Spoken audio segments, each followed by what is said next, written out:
اس نشست کے اعتبار سے میرا الوداعی تحفہ ہے آپ کے لیے، اور وہ یہ کہ میری جو دینی، ملی، تاریخی، سیاسی، عمرانی جو سوچ ہے، جو فکر ہے میرا، جو 50 برس سے زائد عرصے کے مطالعے اور غور و فکر پر مبنی ہے، جس مطالعے میں میری آنکھیں بنیادی طور پر قرآن اور حدیث ہیں، لیکن یہ کہ دنیا کا مشاہدہ، کھول آنکھ، زمین دیکھ، فلک دیکھ، فضا دیکھ، دنیا میں کیا ہو رہا ہے، کیا کیا عوامل ہیں، ماضی کیا تھا، ہم کہاں کھڑے ہیں، اب کہاں جانا ہے، اس پر میری ایک سوچ ہے، میرا فکر ہے۔ پھر یہ کہ ہماری اخروی نجات کا دار و مدار کس چیز پر ہے۔ تاریخ کے بہاؤ کو نہ میں روک سکتا ہوں، نہ آپ روک سکتے ہیں، وہ تو ڈانگ بہتا رہے گا، اور اس کو فیصلہ کرنے والا صرف اللہ ہے۔ کسی فرد بشر کے اختیار میں نہیں ہے کہ وہ تاریخ کے بہاؤ کو موڑ دے۔ ہاں، محمد رسول اللہ نے موڑا تھا صلی اللہ علیہ وسلم، لیکن یہ ہے کہ ہم اس تاریخ کے بہاؤ میں تنکوں کی طرح بہتے چلے جائیں، یا یہ کہ ہمیں کچھ کرنا ہے۔ اس اعتبار سے میں اپنے فکر کا خلاصہ آج آپ کی خدمت میں پیش کروں گا، وہ میرا اس سلسلہ اجتماعات کے اعتبار سے الوداعی تحفہ ہوگا۔ اب میں آغاز کر رہا ہوں۔ پہلی بات، اس سبب میں 3 باتیں مجھے کہنی ہیں۔ سب سے پہلی بات یہ کہ زندگی کی سب سے بڑی حقیقت موت ہے۔ ہم بھلائے رکھتے ہیں، اپنے ذہن سے اسے دور رکھتے ہیں، لیکن واقعہ یہ ہے کہ زندگی کی سب سے بڑی حقیقت موت ہے۔ خدا کے منکر پیدا ہوئے ہیں، لیکن موت کا انکار کرنے والا تو کوئی پیدا نہیں ہوا۔ اس لیے میں نے آیت آپ کو سنائی، کل نفس ذائقۃ الموت، ہر سی نفس کو موت کا مزہ چکھنا ہے، ہر جاندار کو موت کا مزہ چکھنا ہے۔ ثم الینا ترجعون، پھر ہماری طرف لوٹا دیے جاؤ۔ تو زندگی کی سب سے اہم حقیقت موت، اور موت کے بعد رجوع الی اللہ، آخرت، یہ سب سے بڑی حقیقت ہے۔ ایک حقیقت سب مانتے ہیں، سب جانتے ہیں، دوسری حقیقت کے اوپر پردہ پڑا۔ میں نے اس اعتبار سے نوٹ کیا، یہ الفاظ قرآن میں 3 مرتبہ ہے، کل نفس ذائقۃ الموت،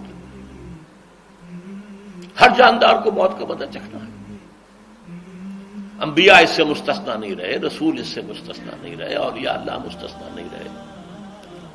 وقتی طور پر استثناء حضرت عیسیٰ کا ہے کہ ابھی وہ زندہ ہیں، لیکن عیسیٰ یاتی علیہ الموت، حضور نے فرمایا عیسیٰ پر بھی موت آئے گی، جب دوبارہ آئیں گے، زمین پر اتریں گے، پھر اس کے بعد ان پر موت وارد ہوگی، ان کی نماز جنازہ پڑھی جائے گی، انہیں دفن کیا جائے گا حضور کے پہلو میں، شادی بھی کریں گے، اولاد بھی ہوگی۔ باقی تو یہ ہے کہ کل نفس ذائقۃ الموت، سب کو موت کا مزہ چکھنا ہے۔ عیسیٰ بھی بالآخر اس سے مستثنا نہیں رہیں گے، بلکہ قرآن میں ایک جگہ کہا گیا ہے أَفَإِن مِتَّ فَهُمُ الْخَالِدُونَ، کیا ہے نبی، اگر آپ کا انتقال ہو گیا تو یہ کیا ہمیشہ رہیں گے؟ کون ہے دنیا میں جو ہمیشہ رہے؟ انتقال تو ہونا، آپ کا بھی ہونا ہے۔ إِنَّكَ مَيِّتٌ وَإِنَّهُمْ لَمَيِّتُونَ،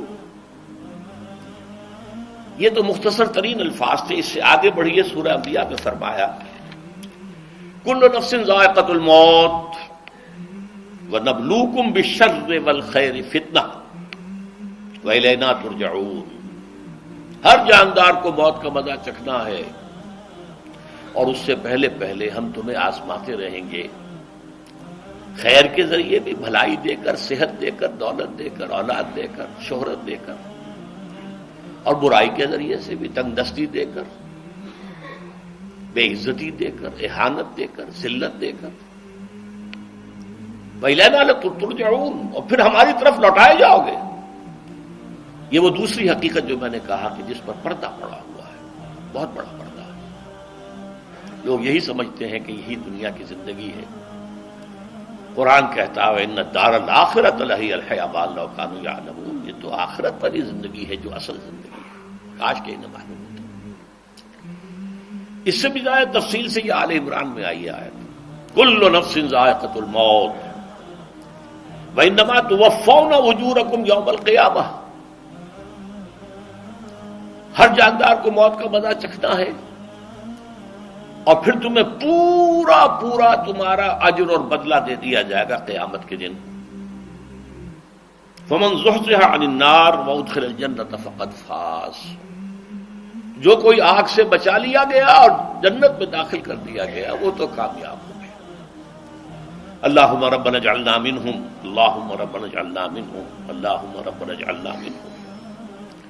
وما الحیات الدنیا الا متاع الغرور، اور دنیا کی زندگی تو سوائے دھوکے کے سامان کے اور کچھ نہیں۔ دھوکہ کس معنی میں؟ یہ تمہیں اصل زندگی سے غافل کر دیتی ہے۔ تم کہیں سفر پر جا رہے تھے، تمہارا کہیں گھر تھا، تمہیں واپس آنا تھا، تم راستے ہی میں کسی دلچسپی میں ایسے مگن ہوئے کہ گھر بار سب بھول گئے۔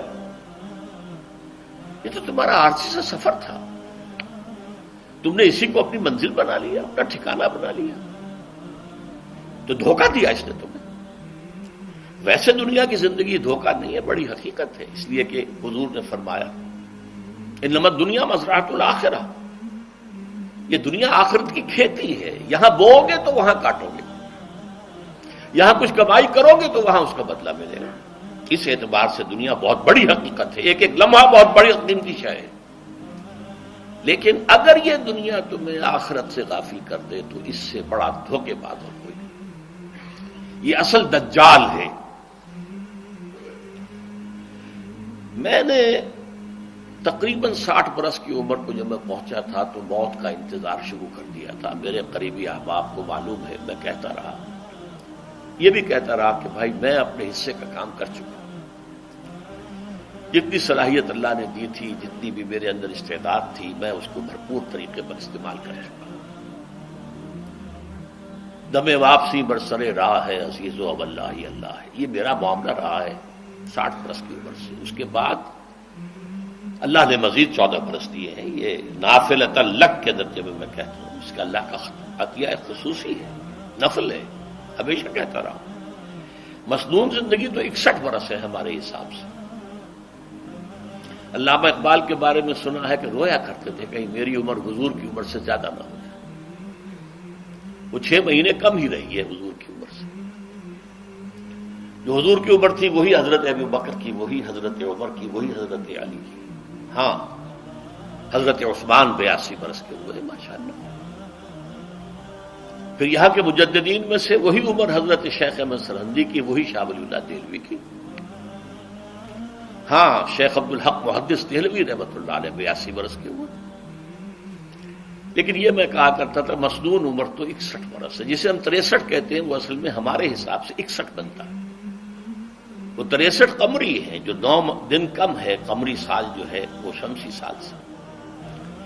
بہرحال میں اس وقت سے منتظر تھا، لیکن جو بھی وقت اللہ نے دیا ہے اللہ کا شکر ہے، وہ مفید کاموں میں لگا ہے۔ ان میں خاص طور پر میں سمجھتا ہوں کہ اللہ کا مجھ پر سب سے بڑا احسان، اور مجھ ہی پر نہیں، بہت بڑے پیمانے پر لوگوں پر جو احسان ہوا ہے، وہ میرا 1998 کا دورہ ترجمہ قرآن ہے جو کراچی میں ہوا تھا۔ 1998 کے مارچ میں میرا بڑا آپریشن ہوا، دونوں گھٹنے تبدیل کیے گئے، لیکن 98 کے آخر میں، حالانکہ میں چل نہیں سکتا تھا، کراچی میں مسجد جو ہے اونچی ہے، دوسری منزل پر ہے، تو خاص ریمپ بنایا گیا جس کے ذریعے میں ویل چیئر پر مجھے لے جایا جاتا تھا۔ میں نے درس دیا۔ اس درس کی گزشتہ چند سالوں سے پوری دنیا میں جو گونج ہوئی ہے اللہ کے فضل و کرم سے، اللہ کی کوئی حکمت خداوندی اس کے ساتھ وابستہ ہے۔ اس میں میرے کسی کام کو دخل نہیں ہے، میری کسی کوشش کو دخل نہیں ہے۔ میں نے تو جو درس میں دیتا آ رہا تھا سن 85 سے دورہ ترجمہ قرآن، البتہ یہ بات ضرور ہے کہ میں نے محسوس کیا تھا کہ سن 98 کے اس درس میں دورہ ترجمہ قرآن کے مجھے خصوصی انشراح حاصل تھا۔ میری ساری گفتگو کا حاصل کیا ہے؟ دیکھیے، نظریاتی تحریکوں کا تعلق اشخاص سے نہیں ہوتا، ٹھیک ہے، کوئی اس کا داعی ہوتا ہے، کوئی اس کا مؤسس ہو جاتا ہے، کوئی اس کا آغاز کرنے والا ہوتا ہے، لیکن نظریاتی تحریک افراد سے وابستہ نہیں ہوتی۔ افراد آتے چلے جاتے ہیں اپنا اپنا حصے کا کام کر کے، جس کو جتنا مقدر ہے، جس کی جتنی اللہ تعالیٰ کی طرف سے توفیق ہے، وہ اپنا کام کرے گا، چلا جائے گا۔ یہ چمن یوں ہی رہے گا اور ہزاروں جانور اپنی اپنی بولیاں سب بول کر اڑ جائیں گے۔ مبارک ہیں وہ لوگ جنہیں قرآن کی بولی بولنا نصیب ہو جائے۔ وَإِنْ يَحْسَبُ أَنِّي مِنْهُمْ، مجھے گمان ہے، اللہ کا فضل ہے کہ میں ان میں سے ہوں، میں نے قرآن کی بولی بولی ہے، اور قرآن مجید کو جیسا کہ وہ ہے ایز اٹ از، اپنے کو مذمومہ خیالات، اپنے کوئی ذہن سے زائدہ نظریات کو میں نے اس میں دخل نہیں دیا، جسے انگریزی میں آپ آبجیکٹیولی کہتے ہیں، خالص معروضی طور پر قرآن کو پڑھا، قرآن کو قرآن سے سمجھا ہے، یا پھر سیرت رسول سے سمجھا ہے۔ میں لفظ سنت کی بجائے سیرت استعمال کر رہا ہوں۔ قرآن مجسم حضور تھے صلی اللہ علیہ وسلم، اور حضور کی سیرت اور حیات جو ہے وہ قرآن مجید کی اصل تفسیر ہے۔ یہ حقیقت بھی بہت کم لوگوں کے علم ہے۔ وہ احادیث کا نام تو لیتے ہیں، احادیث بھی ہے، سیرت بھی تو احادیث ہی سے ہمیں ملتی ہے، لیکن میں خاص طور پر سنت یا حدیث کی بجائے سیرت کا استعمال کروں۔ قرآن کی دو سورسز ہیں، قرآن خود اور سیرت رسول صلی اللہ علیہ وسلم۔ بہرحال انشاءاللہ العزیز یہ کام بڑھے گا، چلے گا، یہ میں ابھی بعد میں عرض کروں۔